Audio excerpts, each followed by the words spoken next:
Welcome back ulit sa ating mga kaisda. Wala may isda kung wala isyo. Yan o. So ngayon mga kaisda, samahan nyo ako dahil tayo po ay mapakain ng ating mga alagang swordtail mga kaisda. Dahil hindi talaga tayo 100% na live foods yung pinapakain natin sa ating mga alagang swordtail mga kaisda. Papakain din tayo ng mga feeds mga kaisda dahil yung feeds mga kaisda isa din yan sa mga napapaganda ng kulay ng ating mga alagang swordtail. Yan, samahan nyo ako dahil tayo ito mapakain ngayon. Ito yung mga fry natin na mga swordtail kuhako mga kaisda. Hindi kasi ako talaga palaging napapakain ng chubby fix mga kaisda. Kinakailangan din talaga ng feeds ng ating swordtail. So, pakain po tayo mga kaisda. Ayan. May gapi din dito mga kaisda.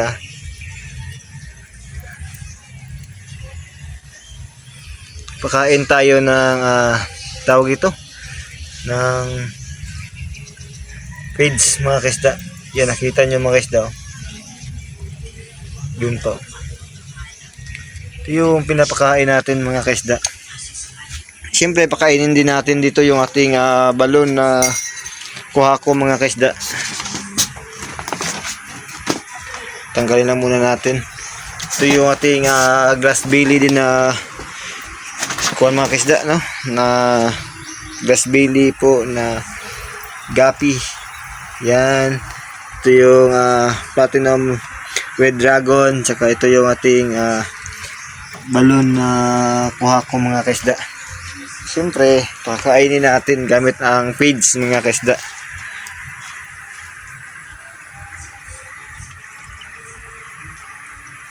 Maliit lang yung pakain natin sa kanila mga kaisda, hindi pa nila maamoy. Yan, kain na sila ng kain mga kaisda, no?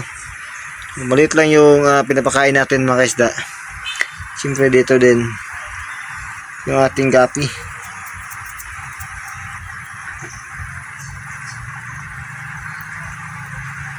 So yun mga kaisda, no?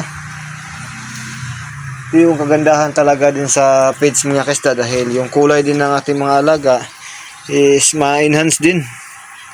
Hindi kagaya ng palagi tayo nagpi-feeds. Iba din talaga yung haluan nyo ng feeds mga kaisda. Ito kasi ako mga kaisda, hindi talaga ako nagpuro live foods. Yan mga kaisda. Konti lang talaga yung nilalagay natin mga kaisda, dahil gabi na, no? Malapit na magabi kasi mga kaisda. Pag hapon kasi mga kaisda, konti lang yung pinapakain natin sa kanila. Ay baka mamaya biglang uulan. Kita nyo mga kaisda yung ating mga glass belly. Yan, ating yellow koi mga kaisda. Malakas na guys na kumain mga kaisda. Yan mga kaisda. Sobrang ganda talaga mga kaisda yung mga yellow koi. Ito. Yung gapi natin naubos, no? Ang bilis. So lagyan pa natin ng konti. Yan. Ito mga kaisda, dati pala itong nilinisan dahil ating ilagay yung ating firecracker dito na dark eye mga kaisda. Dahil doon mga kaisda, papakita natin kung ano kasi mga kaisda, yung malapit nang maubos yung tubig. Ito yung ating fry mga kaisda. Ito mga kaisda, hindi pa ito magbe-breeding, so kailangan na din natin i-select ito. Yan. May mga red blood tayo dito mga kaisda, red blood. Tsaka may mga gapi din na IBM. Yan. So ito yung ating mga firecracker mga kaisda. Firecracker po natin ito na mga dark eye. Ito yung ating ilipat dun mga kaisda, dahil konti kasi yung tubig na nito. Ating papalapitin.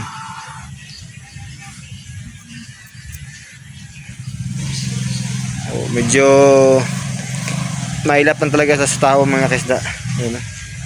Kinuha ko kasi yung mga mga plants dito mga kaisda, kinuha ko, kaya yan no? Para nanibago pa sila. Di kagaya dito mga kaisda, oh, no? Siyempre ito yung ating red blood mga kaisda, oh.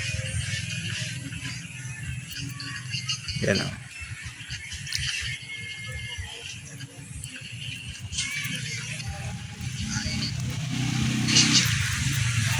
Yan mga kaisda, no?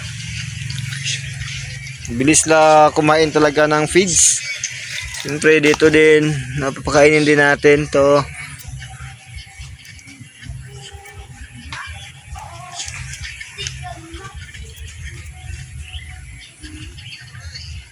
Hindi pa na masyadong naamoy mga kaisda, pero yung iba, oh, matakaw talaga sila mga kaisda. Yung dun sa dulo hindi pa nakaamoy. Dito mga kaisda, no? Yan mga kaisda, nakikita nyo. Yan sila kabilis kumain ng feeds mga kaisda. Yan. Siyempre ito yung ating prime mga kaisda, no? At talagang binawasan ng tubig ito dahil iba-iba kasi yung klima ng panahon mga kaisda. Biglang iinit tapos biglang uulan, kaya yung ating tubig nito ay sobrang babaw na, nasa 1 inch na lang yung tubig nito mga kaisda.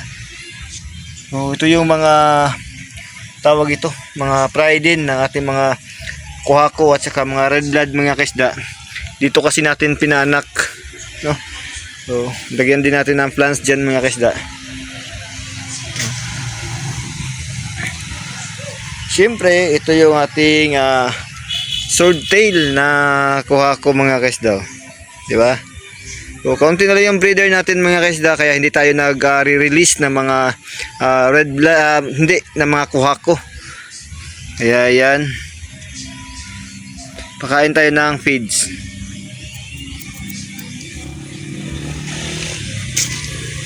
Yan mga kaisda. Matakaw talaga sila mga kaisda sa feeds. Nakikita nyo mga kaisda. At yung ilalim nito mga kaisda, may mga creepies din tayo dito. Pero yung kaunti na yung creepies natin dahil yung ibang creepies natin kasi mga kaisda tumakas, no? Sayang yung mga creepies din natin. Ito yung mga kuhako natin na breeder. O yan. Siyempre mga kaisda, ito din yung ating isa sa tab ng ating Black Berlin. So try po natin mga kaisda kung may lalabas para ating papakain ng feeds.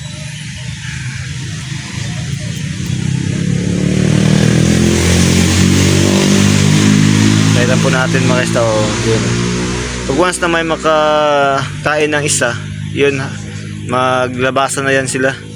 So sa ngayon parang wala pa nakaamoy. Balikan natin yan mamaya mga kaisda. Siyempre dito tayo sa ating red blood mga kaisda, no?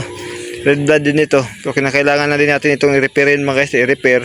Dahil nakita nyo mga kaisda, parang medyo napabayaan ko na, pero atin pa itong i-repair mga kaisda. Ilipat natin doon sa kabilang area yung halaman nito.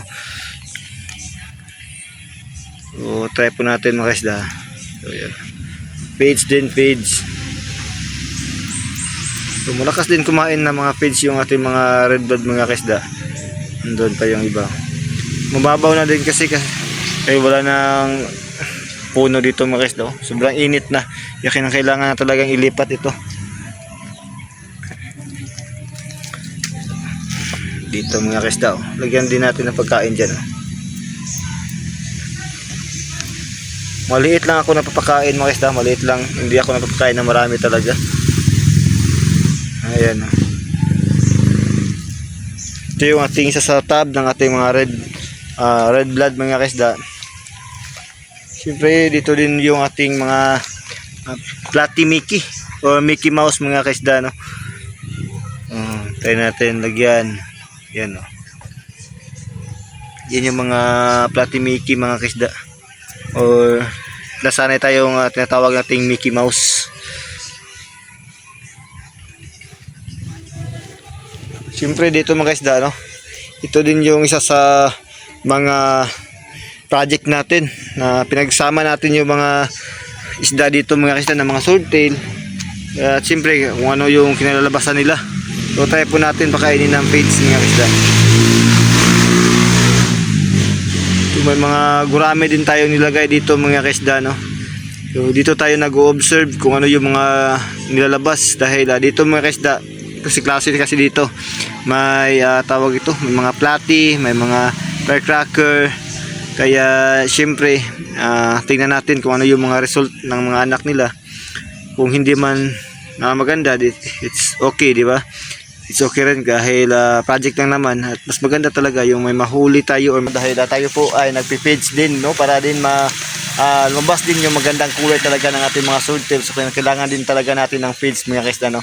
So yan ha, maraming salamat ulit sa ating mga subscriber, no, na walang sawang sumusuporta sa YouTube channel at sa ating mga kaibigan dyan, no. So yan, no, shoutout sa lahat at God bless po sa ating lahat mga kaisda.